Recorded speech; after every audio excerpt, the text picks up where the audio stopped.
Bismillahirrahmanirrahim. Assalamualaikum warahmatullahi wabarakatuh. Waalaikumsalam warahmatullahi wabarakatuh. Alhamdulillahi rabbil alamin wal 'aqibatu lil muttaqin wa la 'udwana illa 'alal zalimin. Allahumma shalli wa sallim ala sayyidina Muhammad wa ala alihi wa sahbihi wa sallim. Wa ba'd. Pengurus Masjid Baitur Rahman yang sama-sama kita hormati, alhamdulillah kita berkumpul bersilaturahim dalam majelis ilmu bersama ayah, saudara sekalian.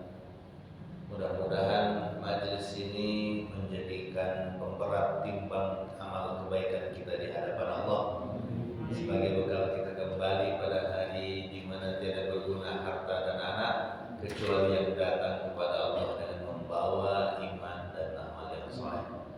Yauma la yanfa'u malun wa la banun illa man atallaha biqalbin salim.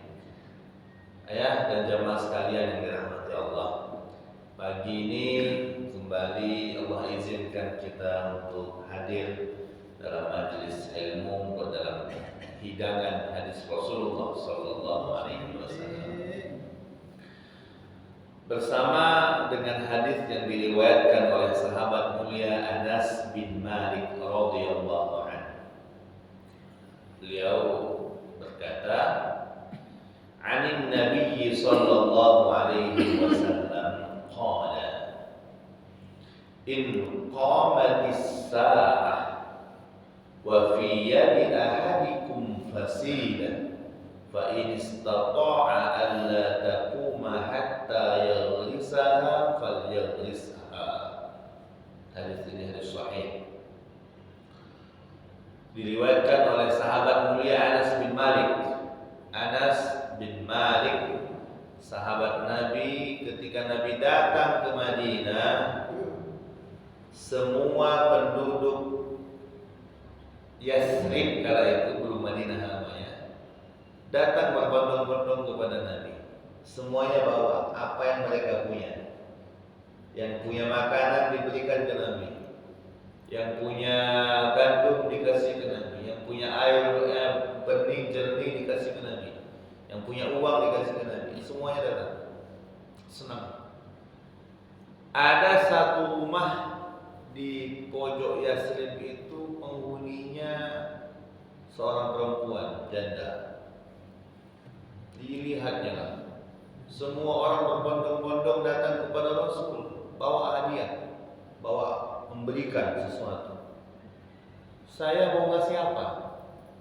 Ngasih makanan gak layak, gak punya, miskin. Kalaupun diberikan kepada Nabi, malu saja. Uang gak ada, pakaian gak ada. Dilihatnya yang paling berharga di rumah ini cuma inilah, anak kecil ini, anak saya. Ada anak kecil usia 10 tahun. Lama ibu ini merenung. Sudah, kalau begitu anak saya inilah akan saya berikan kepada Nabi. Masya Allah, Pak. Coba lihat ibu ini, bagaimana cintanya kepada Rasul, sampai yang dia pikir apa yang terbaik yang bisa saya berikan kepada Rasul. Allah, pernahkah kita merasa apa dari tubuh kita, dari rumah kita, dari harta kita, dari anggota keluarga kita yang pantas kita persembahkan untuk Rasul? Kalau rasa ini kita ambil, semangat yang ada dalam hati ibunda Anas bin Malik ini ada dalam diri kita, maka kita pasti akan berlomba-lomba mempersembahkan yang terbaik untuk Allah. Maka diambillah tangannya. Dia bilang, "Nak, ibu akan memberikanmu kepada Rasulullah. Apa yang bisa kau bantu, apa yang bisa kau lakukan, berikan yang terbaik. Khidmatlah kepada Rasul." Bukan untuk kerja, bukan supaya dapat gaji, tidak. Diberikan untuk membantu, melayani apa yang bisa beliau lakukan. Anak kecil umur 10 tahun dibawa. Kemudian, "Ya Rasulullah, sudah datang semua penduduk-penduduk Yasrib memberikan hadiah terbaik mereka. dan saya tidak punya apapun di rumah kecuali inilah yang terbaik bagi saya. Anakku, aku berikan untuk berkhidmat kepadamu. Perintahkan apa yang kau perintahkan untuk melakukan semua apa yang dapat dia lakukan. Tolong ya Rasulullah, terimalah saya. Maka Anas bin Malik sejak itu menjadi, mohon maaf, di awal diniatkan untuk menjadi sebagai khadim. Kalau sekarang asisten rumah tangga ya, di rumah Rasulullah Sallallahu Alaihi Wasallam sejak usia 10 tahun. Allah, keistimewaan yang Allah berikan kepada niat ibunya ini apa? Anaknya Anas bin Malik menjadi sahabat yang paling mulia, yang sangat-sangat dekat dengan Rasulullah Sallallahu Alaihi Wasallam. Bukan menjadi budak, bukan menjadi pembantu, tapi sudah diposisikan seperti keluarga sendiri oleh Rasulullah Sallallahu Alaihi Wasallam. Sehingga apa? Nanti ini bukan tujuan dari ibunya, bukan niat ibunya, tapi ini minnah min Allah, pemberian dari Allah. Hasilnya itu pemberian dari Allah yang tidak pernah dikira dan dipikir oleh ibunya. Apa? Nanti Nabi SAW mendoakan dia. Anas bin Malik nanti didoakan oleh Nabi SAW. Apa doanya? 3 yang istimewa. Yang pertama, banyakkan hartanya. Yang kedua, panjangkan umurnya. Yang ketiga, ampunkan dosanya. Itu doa Nabi kepada Anas bin Malik yang selalu bersamai Nabi Sallallahu Alaihi Wasallam. 3 doa ini, Pak. Sehingga diriwayatkan Imam sahabat mulia Anas bin Malik di ujung hidup beliau sangat tua umurnya. Tapi tua itu tua sehat, panjang umur, badannya kuat, sehat. Pertama, banyakkan rezekinya. Kata Anas bin Malik, wallahi 3 doa Nabi sudah saya rasakan. Ini ketika beliau berusia sudah sangat lanjut. Tinggal 1 yang saya tunggu. Yang pertama, aksir malah, banyakkan hartanya. Semua penduduk Madinah ini kurmanya berbuah 1 kali 1 tahun. Kurma saya 2 kali 1 tahun. Berkata Nabi, kira-kira kayu beda. Ya, produksinya meningkat dan lebih double. Yang lain panennya 1 kali 1 tahun. Kurma saya 2 kali 1 tahun dan harum buah kurma. Bapak kalau ke Madinah beli kurma, ada begitu kita keluar dari pintu itu ada semacam pameran. Di situ dijual kurma ajwa. Kurma ajwa ini ada jenisnya, Pak. Ya, selain bentuknya yang berbeda-beda, besar kecilnya, ada juga berdasarkan tanamnya di mana. Ada kurma yang ditanam di Madinah, di dalam kota Madinah. Ada yang di luar kota Madinah. Yang di dalam kota Madinah itu harganya jauh, Pak. Beda ya, dengan yang di luar kota Madinah. Sama-sama bentuknya hitam, sama-sama kurma ajwa, tapi beda ditanam di dalam kota Madinah dengan di luar kota Madinah, harganya beda. Ya, yang di dalam kota Madinah bisa sampai $100 untuk 1 kilo. Ya, kecil. Bisa sampai 1,5 juta 1 kilo. Yang di luar kota Madinah ya 200.000, 150.000 gitu. 300.000. Yang di dalam kota Madinah mahal sekali. Nah, punya Anas bin Malik ini kurmanya 2 kali setahun berbuah. Sudah hebat ya, Pak ya. Kata Anas bin Malik, saya kaya. Kemudian tahun umur dalam riwayat lain kasir aulad, banyakkan keluarganya, anak cucunya, panjang umurnya. Dia mengatakan tangan saya sudah mengubur 25 anak cucu saya, anak cucu cicit. Panjang sekali umurnya berarti. Kalau beliau sendiri sudah mengubur anaknya, cucunya, cicitnya, sudah banyak. Panjang Allah berikan kehidupan. Dan doa itu salah. Saya sekarang tinggal nunggu yang ketiga, nunggu yang ketiga, yaitu ampunan dari Allah. Beliau ingin meninggal mendapatkan ampunan dari Allah. Itu salah satu berkah saja. Bukan tujuan dari perkhidmatan, bukan tujuan yang diharapkan dari mengabdi kepada Rasul. Tidak, itu adalah hadiah dari Allah Subhanahu wa Ta'ala. Anas bin Malik radhiyallahu anhu. Suatu hari Nabi bekam Nabi habis bekam, kemudian kata Nabi, Anas, buang darahnya, darah bekamnya buang. Diambillah sama Anas bin Malik. Begitu dia mau buang, dia berpikir, ini darah Nabi, masa saya buang? Di mana yang layak? Nanti saya buang di tanah, di jilat hewan, nggak tega saya. Jadi ambil kesimpulan, sudah saya minum saja, diminum. Pulang deh. Kata Nabi, Anas, dibuang di mana darah tadi? Ya Rasulullah, saya tidak berani buangnya, tidak tega saya buangnya. Jadi saya minum Rasul. Kata Rasulullah SAW, badan anak ini haram disentuh api neraka. Tapi kemudian diberitahu bahwa tidak boleh meminum dan memakan darah. Coba di sini bijak sekali Nabi. Ini anak yang belum mengerti tentang hukum, ya, dia tidak tahu hukum halal haram darah ini. Dia cuma hanya berpikir husnuzannya dan adabnya kepada Nabi.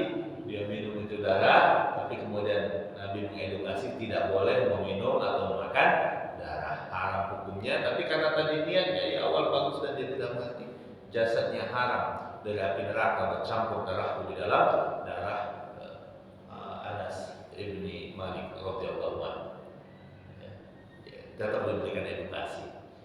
Itu salah satu keistimewaan yang Allah berikan kepada sahabat Anas bin Malik radhiyallahu anhu. Beliau mengatakan, ini sangat dekat Pak Anas bin Malik dengan Rasul. Meskipun orang lain, Nabi orang Quraisy, Anas bin Malik orang penduduk asli di Madinah, dia sering datang dekat karena khidmatnya. Jadi kita jangan sampai kita tidak mau berkhidmat kepada Islam, kepada Nabi, kepada Rasul karena alasan kita tidak ada ikatan darah. Anas bin Malik dekat dengan Nabi, menjadi mulia dengan Nabi. Salman Al-Farisi orang tua, jauh tidak ada runutan keluarga sedikit pun dengan Nabi. Tapi apa kata Nabi ketika Nabi menggali Khandaq? Nabi berkata, orang semua tidak mau sama Salman Al-Farisi, dia bukan keluarga kita. Orang mau bikin sama kelompok dia dulu, dia gang dia, guguan dia, sama-sama kita Mas Agus be, sama-sama kita Ki Agus be. Nah Salman ini orang datang anak kerewang. Jadi kata Nabi, Salman minna al-bait. Salman bergabung bersama kami, dia masuk dalam alul bait. Tidak ada hubungan darah, tapi disebutkan alul bait. Jadi kita jangan sampai gara-gara ayah kami ini kita dan bukan cucu Nabi, tidak usahlah Abu Haji. Posisi kita di hadapan Allah, sedekat apa kita dengan Rasul tergantung dari pengorbanan kita, niat kita, syiar kita untuk menolong agama Rasulullah Shallallahu Alaihi Wasallam. Ini semangat bagi kita bahwa tidak harus memiliki nasab kemudian baru menjadi syarat bagi kita untuk dekat dengan Allah, dengan Rasul. Tapi apa yang kita punya, ini tubuh kita adalah umat Nabi Muhammad SAW. Potensi apa yang bisa kita berikan untuk menolong agama Allah? Berikan. Allah berikan bapak kekuatan fisik, gunakan fisik itu untuk menolong agama Allah. Allah berikan kita harta, gunakan. Allah berikan kita ilmu, pakai. Ya. Maksimalkan semua potensi yang ada untuk mendekatkan diri kepada Allah, dan itu berarti kita telah menolong agama Allah Subhanahu wa taala. Hadis pagi ini berkata, qala, kata Anas, Nabi bersabda, in qamatis sa'ah, kalau kiamat akan terjadi, kiamat, ya, sudah goncang, sudah gempa, Allah. Ini emang bisa Pak kejadian begitu enggak? Dikatakan dalam hadis sahih, semua orang muslim ini yang beriman kepada Allah akan mati sebelum hari kiamat. Jadi insya Allah kita akan ketemu dengan yang namanya kiamat kubur, itu enggak ketemu. Hari di mana Allah tiup trompet kemudian dunia ini hancur, kalau kita beriman insya Allah enggak ketemu. Kita dulu udah mati duluan. Ya, Allah akan selamatkan dari faz'il akbar, kegoncangan yang dahsyat. Kalau Allah yang bilang itu kegoncangan yang dahsyat, bagaimana kondisinya? Yauma yafirrul mar'u min akhihi, hari di mana saudara lari meninggalkan saudaranya, wa sahibatihi wa banihi, anak lari dari bapak, bapak lari meninggalkan anak, suami lari meninggalkan istri, istri kabur meninggalkan suami. Itu demikian. Likulli imri'in minhum yawma idzin sya'nu yughsimu, kondisinya payah. Jadi umat Islam insyaallah tak bakal ketemu dalam hari kiamat. Tapi Nabi mengilustrasikan itu. Nabi sampaikan itu menunjukkan bahwa begitu pentingnya pesan yang akan dibawa itu, yang akan disampaikan. Apa kata Nabi? Sekalipun kiamat akan terjadi, sudah goncang ya. Wa fi yadi ahadikum fasila, di tangan kalian ada biji. Ada biji kurma, ada biji kacang, ada bibit rambutan, bibit apapun itulah pohon. Fa in istata'a alla taquma hatta yalisa falyalisa. Semampu mungkin kau tanamkan dulu bibit itu, biji itu tanamlah. Tidak usah peduli dengan hari kiamat. Nah kiamat juga tidak usah. Tidak. Sore kaki uji BMKG bakal kiamat misalnya Pak ya. Waliyadzubillah, sudah ada senanam. Seandainya di tanganmu ada biji, ada bibit, ada benih, kau bisa tanam itu, tanamlah meskipun nanti siang kiamat, meskipun sebentar lagi kiamat. Makna hadis ini sangat dalam. Yang pertama, bahwa jangan pernah melihat dampak atau kekhawatiran yang kita lakukan dalam hal beramal soleh. Segera lakukan selagi bisa. Segera lakukan selagi bisa. Ini mau kiamat siang nanti, tanamlah dulu. Karena tanam ini adalah amal soleh. Menanam ini adalah perbuatan yang baik. Maka sebelum orang dunia mengkampanyekan tanam pohon, semestinya kita umat Islam dulu ya punya semangat tanam pohon. Ya. Ustaz aku rajin Ustaz nanam terus mana? Jadi kebun dulu tanam ikan loh, itu salah Pak. Jangan perlu nyala itu. Kecuali kalau kita minta izin sama yang punya tanah, Pak tanah kamu kosong, aku tanami batang jambu yo biarlah supaya rindang, silakan apa-apa. Cuma kalau ditanami kemudian dituani ya tidak boleh ya. Allah, jadi banyak hal Pak dalam hadis ini yang sangat yang perlu kita ambil. Pertama, kemuliaan beramal soleh secara umum, jangan ditunda-tunda. Meskipun saya udah sakit, nggak lama lagi paling Ustaz saya udah pensiun, ya. Justru ketika kita akan sampai kepada finish, tidak bisa lagi melakukan kebaikan, bersegeralah lakukan. Kita belum tahu. Bapak sekarang 2 hari lagi pensiun atau 2 bulan lagi pensiun dan tahu posisi sekarang bisa memberikan sesuatu yang baik, berikan tanda tangan itu. Ya sudah tanggung Ustaz biar kaki yang pejabat setelahnya biar mengatur sudah selesai, dalam lagi nutup, dalam lagi lah sudah pensiun. Sekarang apa yang bisa Anda lakukan? Lakukan. Karena itu menjadi amal soleh bagi Anda sendiri. Belajar ngaji sama anak abi alasan kaki di pesantren baca belajar dengan gurunya. Nah, apa yang bisa kita lakukan sekarang? Berikan sekarang, karena melakukan kebaikan itu sekarang. Itu pertama, jangan menunda melakukan kebaikan yang bisa kita lakukan sekarang. Amal sekarang untuk sekarang, amal besok untuk besok. Dan kita tidak pernah tahu sampai kapan jatah kita bisa beramal. Betapa sering kita berencana melakukan suatu kegiatan, ternyata pada Allah dengan berbagai alasan kejadian kita batal melakukan itu. Bisa jadi karena kondisinya atau kan kondisi kita yang sakit. Ya. Apapun itu kita tidak pernah tahu apa yang akan terjadi beberapa saat yang akan datang. Oleh karenanya kebaikan apa yang bisa kita lakukan sekarang, lakukan. Jangan menunda-nunda. Itu pertanyaan. Kedua, keutamaan menanam di sini. Tanam pohon. Jadi sekarang gencar pemerintah mensyiarkan menanam. Semestinya yang paling setuju, yang paling bergerak di sini Islam. Tidak perlu ada program pemerintah pun kita harus semangat. Kenapa? Nabi sudah mengajarkan itu. Banyak sekali manfaatnya. Pertama, manfaat akhiratnya apa? Jariah. Amal jariah. Bapak nanam jambu yang murah-murah ya.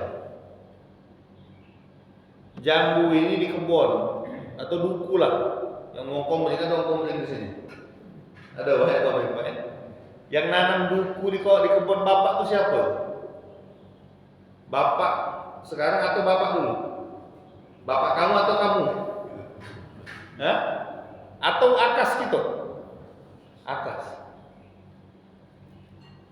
Yang makan tuh siapa? Kita cucunya, cicitnya. Setiap biji yang kita makan itu Pak, itu pahala jariah yang ngalir ke akas dalam kuburan sana. Walaupun kuburannya tidak tahu lagi di mana. Setiap biji yang kita makan.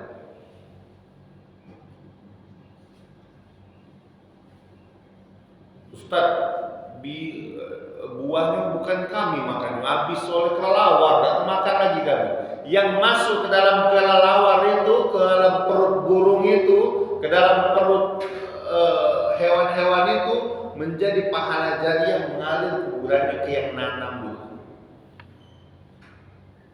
Ya. Istimewa sekali Pak, dahsyat sekali itu pahala nanam. Bayangkan. Jambu dimakan oleh burung. Itu pahalanya ngalir sampai yang nanam. Anak-anak kecil mungkin dijingok di pucuk naik dia. Kita tak tahu siapa dia itu kan. Naik dia makan. Yang dia makan meskipun tanpa izin yang punyanya itu menjadi pahala lagi untuk yang menanam. Jadi kalau nanam kita tidak usah risau. Ada maling mungkin bahasa mohon maaf ya. Dipaling budak-budak yang nakalnya.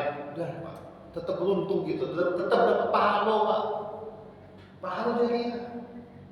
Maka beruntung niat kalau kita punya tanaman, ya, hidup, besar, berbuah, dimakan oleh manusia jadi pahala, dimakan minta izin jadi pahala, mereka nggak minta izin langsung ngambil jadi pahala, dimakan kelelawar jadi pahala, dimakan burung jadi pahala, dimakan ulat pun jadi pahala.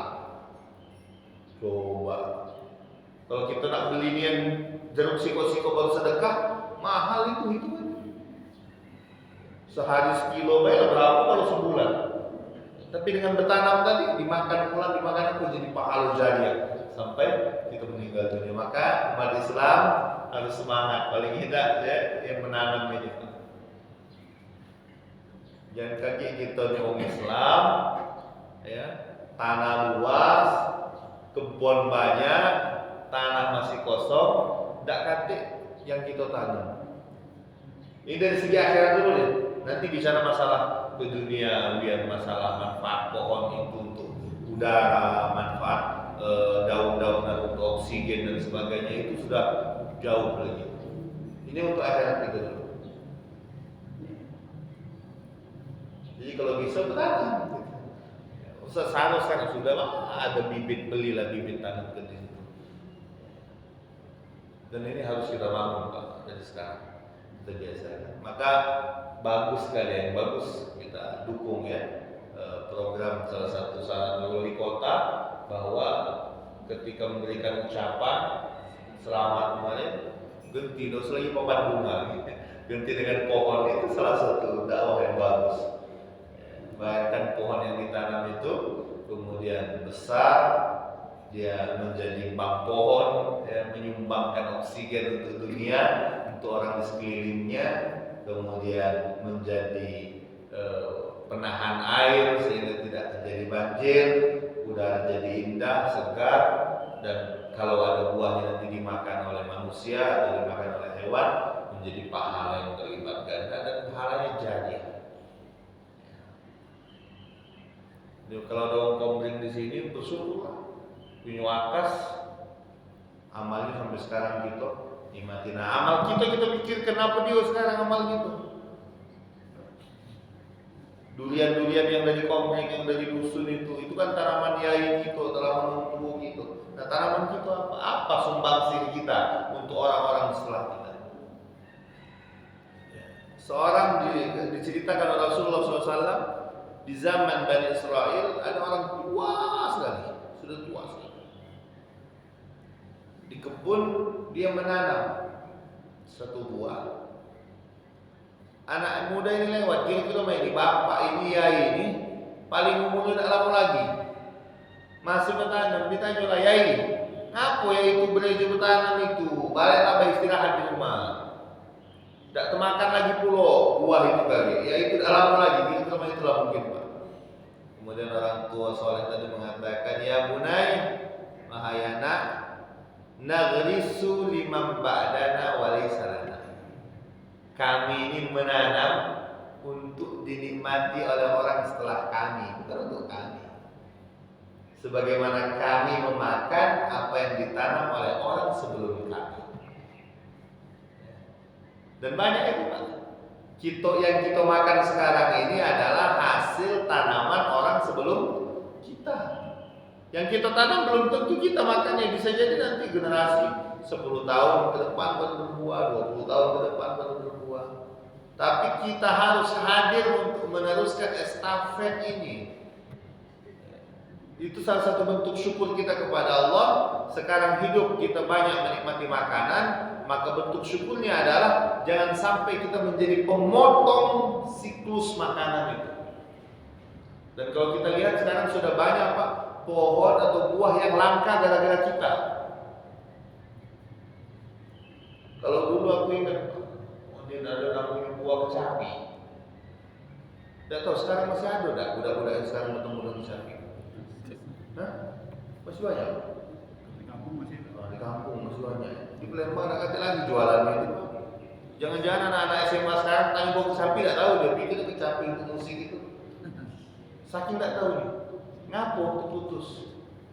Kita dulu menikmati tanaman kakek kita, nah kita jadi nanam, datang cucunya cucu nembang, gitu ya. Kakeknya nanam sudah berbuah, cucunya nembang, tidak nanam lagi, terputus siklus itu. Belum lagi kalau kita udah bicara nanti masalah setiap pohon itu bertasbih, kita yang tebang pohon berarti kita memutuskan tasbih pohon, udah jauh lagi kejadiannya. Nah kita harus hadir untuk meneruskan kebaikan itu. Jangan sampai siklus kebaikan yang sudah diwariskan oleh kakek kita, oleh bapak kita terputus di kita. Ya. Hadis ini mengajarkan kita pertama, jangan menunda-nunda amal kebaikan yang bisa kita lakukan sekarang, lakukan sekarang. Ya. Jangan dengan alasan saya sudah tua, saya sudah sakit, saya sudah mau pensiun, saya sudah ini, sudah mau pindah juga. Lakukan kebaikan apapun itu sampai masanya kita tidak bisa melakukan kebaikan kita yang sudah pernah kita lakukan akan menjadi pahala jariah untuk kita. Yang kedua, keutamaan menanam, syiar, bagaimana kita peduli kembali dengan alam kita, dengan lingkungan kita, yang punya tanaman, yang punya tanah, yang punya lahan, tanamlah. Tidak luas, tanam sebisanya. Cuma bisa satu pohon, tanam. Bisa punya kebun, tanam. Dan itu menunjukkan sesuatu yang sangat berfaedah. Selanjutnya adalah keutamaan amal kebun atau petani. Banyak anak-anak generasi kita yang melihat pertanian itu sebagai sesuatu yang tidak bagus, tidak keren. Jadi anak sekarang lomba-lombanya mau pakai seragam semua. Tamat sekolah, tamat kuliah, nak begawe di kantor. Hampir semua Pak. Jarang kita ketemu orang yang tamat kuliah nak jadi apa? Aku nak balik, nak kebun Pak. Nggak ada itu Pak, hampir nggak ada di kampus. Rata-rata kalau sudah tamat atau PPL, KKN, bertanya di mana lah ada lokal magang, ada melok begawe. Kan baik juga loh Pak. Iya kan? Kita harus realistis. Pengen jadi P3K, pengen jadi ASN, pengen jadi pegawai. Saya tidak katakan itu jelek, tapi yang jelek itu adalah mengesampingkan satu profesi hebat namanya petani. Saya terus terang sangat iri Pak dengan kalau ada anak muda menjadi petani. Ya, petani itu enak. Yang kita minum sekarang ini dari petani nih, teh ini. Di pagar alam sana yang pegawai. Subuh-subuh lah keluar rumah dia metik daun teh. Ya. Petani dengan berbagai jenisnya, ada yang kopi, ada yang kakao, coklat dan sebagainya. Ya. Kata Nabi SAW, Inna atyaba ma akaltum min kasbikum wa inna auladakum min kasbikum. Ma akala ahadun ta'aman khairan min ayyakula min amal yadi. Yang paling baik yang dimakan oleh seorang manusia itu adalah hasil tangan dia. Hasil tangan dia. Hasil tangan dia baru kita pertama, ya kalau petani beras dulu. Ada di dusun petani beras, begitu nak makan beras beli di tempat lain. Kalaupun ada agak salah manajemen itu Pak. Ya. Saya ingat betul orang tua bersawah. Kalau di Makarti itu kan pasang surut jadi setahun sekali. Nanti hasil sawah itu untuk makan 1 tahun, selebihnya dijual untuk kehidupan. Dia mau makan, makanya di kampung itu sebenarnya bukan rezekinya banyak, tapi karena banyak bergerak dan banyak sumber daya alam sehingga kehidupan menjadi murah. Bapak yang di dusun dulu mungkin kalau dia pernah tinggal di dusun Pak ya, dan kurang sebanyak gitu yang dusun tinggal di Palembang ya. Bapak di dusun dulu ada pernah beli jantung pisang Pak? Hah? Kate Pak. Katuk, ada beli katuk, bayam, genjer apa lagi? Kangkung, tak kate di dusun kita beli, di Palembang lagi kita beli itu. Dan makanan terbaik itu adalah yang dihasilkan dari tangannya sendiri. Kalau saya ingat bapak saya dulu ada bahkan bambu itu ada rebungnya, rajin sekali bawa. Kalau setiap balik dari kebun ada dibawanya. Dan makanan sehari-hari kita adalah yang dibawa dari hasil kebun tanaman mereka. Itu di kampung itu bersahaja sekali hidup dan ternyata hidupnya sehat. Hidupnya sehat. Kita di Palembang ini segala makanan bervitamin kalau bahasanya, tapi justru banyak siku sakit orang kota ini ya karena faktor makan. Maka Nabi selalu mengatakan yang paling baik yang dimakan oleh seorang anak Adam adalah min amali yadi, hasil tanaman dia. Itu tahap pertama, yang kedua nanti baru hasil kerja dia. Jadi kalau kita yang mungkin kerjanya terima gaji itu baik halal, tapi kalau dari segi keutamaan ya alangkah baiknya kalau kita mengambil bagian dari bagaimana isi rumah kita itu justru yang sebagian kita makan adalah dari hasil kegiatan kita. Yang punya tanah sedikit bertanam, ada pot cabai tomat, apa aja bisa ditanam di situ. Bukan cuma sekedar hobi Pak ya, ini ibadah Pak. Bukan cuma bicara sekedar hobi, ibadah. Oh Pak saya hobi bertanam, saya nggak hobi nanam, tinggal beli aja kalau mau cabai. Ini kan kalau bicara masalah ketahanan pangan Pak, kalau mau dihitung-hitung gitu ya, satu hari kita kan pasti makan cabai semua, apalagi orang Palembang. Yang Palembang di cabai dulu Pak, nggak kata sambal dulu video makan. Padahal cabai itu bisa ditanam di pot, bisa ditanam di lahan yang kecil. Tapi kenapa menjadi masalah? Cabai di kita bisa mahal, bisa langka. Padahal rumah kita kosong kiri kanannya. Untuk sama-sama kita perbaiki, untuk sama-sama kita ajarkan kepada anak kita bagaimana pagi-pagi kita ajarkan anak siram tanaman, siram cabai, siram tomat. Ya. Untuk sama-sama kita biasakan. Ya. Itu pahalanya besar, amalnya baik, dan satu pohon yang kita tanam itu berarti kita sudah mempersiapkan amal jariah untuk kita. Ya. Apapun jenisnya, jangan takut. Oh ya Ustaz, di sini nakal budak-budak, kita nanam tidak kemakan lagi buahnya, habis oleh mereka baik. Tidak apa-apa. Selagi batang itu masih tegak, masih berdiri, masih berbuah, maka selama itu pula pahalanya masih mengalir kepada kita. Tidak usah pelit, biarkan saja. Kita tidur di rumah, pahala datang. Jadi pahala sholat itu, sholat malam bapak ibu itu didorong lagi oleh pahala jariah. Ternyata di saat bapak sholat malam, bapak qiyamul lail, ada satu burung yang sedang menetaskan anak burung di atas batang mangga yang bapak tanam. Merasa bahagia, dia selamat, aman dia dari hewan-hewan berbahaya. Dia bersarang di batang yang bapak tanam, pahalanya mengalir, kontrakan akhirat Pak.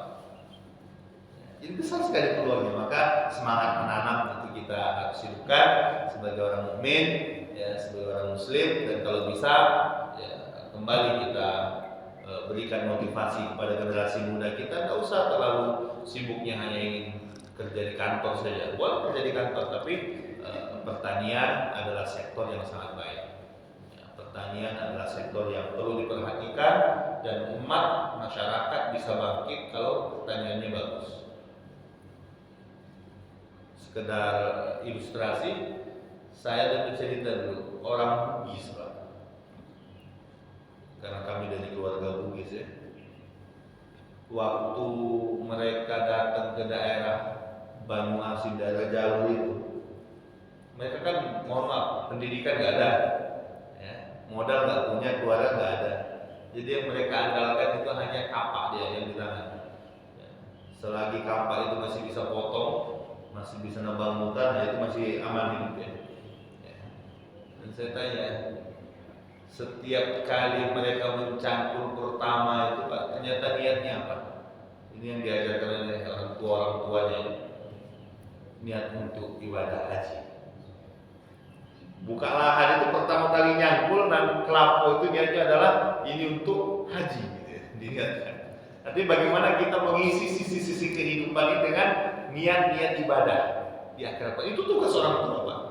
Kalau kita tidak kawal ini, anak-anak nanti bisa lepas kendali. Jadi nanti usahanya untuk niatnya untuk kaya, niatnya cuma sekedar untuk beli mobil, beli rumah. Nah, kita dampingi dalam proses ini. Niatkan untuk ibadah. Nanti kalau duitnya banyak mau hajikan orang tua, mau umroh, mau bangun pesantren, mau nyumbang untuk kegiatan-kegiatan yang bermanfaat, untuk bisa berkurban dan seterusnya. Kita harus hadir, isi nuansa kehidupan dengan niat-niat dan amal soleh. Insya Allah kalau ini kita biasakan dari hal-hal kecil, semua sisi kehidupan ini akan menjadi baik, akan menjadi peluang amal jariah bagi kita di hadapan Allah Subhanahu wa Ta'ala. Wassalamualaikum warahmatullahi wabarakatuh. Walhamdulillahirabbil alamin. Baik, terima kasih Ustaz atas materi hari ini yang insya Allah bermanfaat bagi kita semua.